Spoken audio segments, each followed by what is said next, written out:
पहुंचे बदमाशों ने फायरिंग कर दी है। दरअसल बदमाशों ने दुकान से जैकेट खरीदा था और दुकानदार ने जब पैसे मांगे तो उस पैसे मांगने पर ही विवाद हो गया। बदमाशों ने दुकान पर फायरिंग कर दी और 2 लोगों को गोली लगी है। फायरिंग के बाद आरोपी फरार हुए। दोनों घायलों को जया आरोग्य अस्पताल में भर्ती कराया गया। हजीरा थाना के इंद्रमणि नगर में ये वारदात हुई है और इस पूरे मामले में कपड़े खरीदने के दौरान हुए विवाद की वजह बताया जा रहा है और 2 लोगों को गोली लगी है।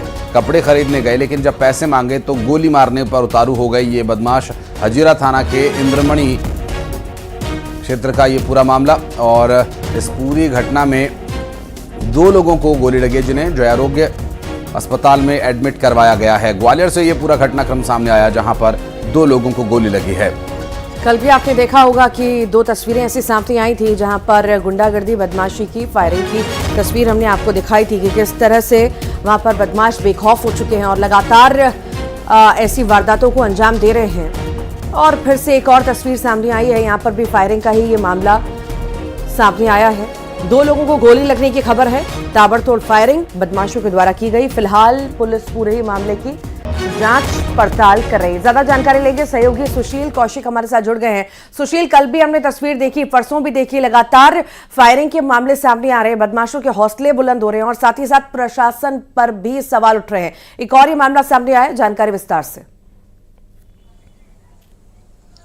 बिल्कुल, देखिए ग्वालियर के हजीरा थाना क्षेत्र के इंद्रमणि नगर इलाके का पूरा ये घटनाक्रम है। दरअसल यहाँ एक कपड़े की दुकान पर 4 लोग आए। इन चारों लोगों ने अपर मांगा और अपर देने के बाद ये जब लेकर जाने लगे तो दुकानदार ने पैसे मांगे। उसी बात को लेकर इनके बीच गाली गलौच हो गई। जब बीच बचाव करने के लिए एक पड़ोसी भी आया तो फिर इन गुस्साए युवकों ने फायरिंग कर दी जिसमें 2 लोगों को गोली लगी है, मंथन राजावत और एक और उसका सहयोगी। इन दोनों लोगों को घायल हालत में जया आरोग्य अस्पताल भर्ती कराया। इसके बाद घटना के तुरंत बाद हमलावर फरार हो गए थे। पुलिस ने नाकेबंदी कर हमलावरों को पकड़ने का प्रयास किया लेकिन हमलावरों को कोई सुराग नहीं मिल पाया और उसके बाद पुलिस ने इसमें 4 लोगों के खिलाफ FIR दर्ज की है।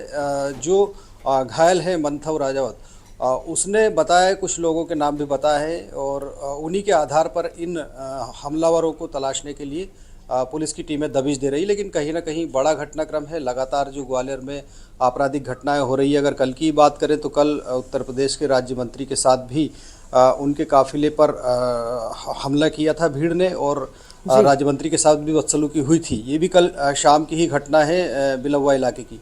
तो निश्चित तौर पर कहीं ना कहीं अपराधियों में लगता है पुलिस का कोई खौफ नहीं है। जिस तरह से घटनाएं पिछले 3 दिनों से हो रही, लगातार फायरिंग, हत्या की घटनाएं सरेआम बात हो चुकी है ग्वालियर में। ठीक, बहुत बहुत शुक्रिया फिलहाल सुशील जानकारी को साझा करने के लिए। और चलिए बढ़ते हैं आगे। अब रुख करेंगे अन्य खबरों का, जहां पर ग्वालियर से एक और खबर आई जहां ग्वालियर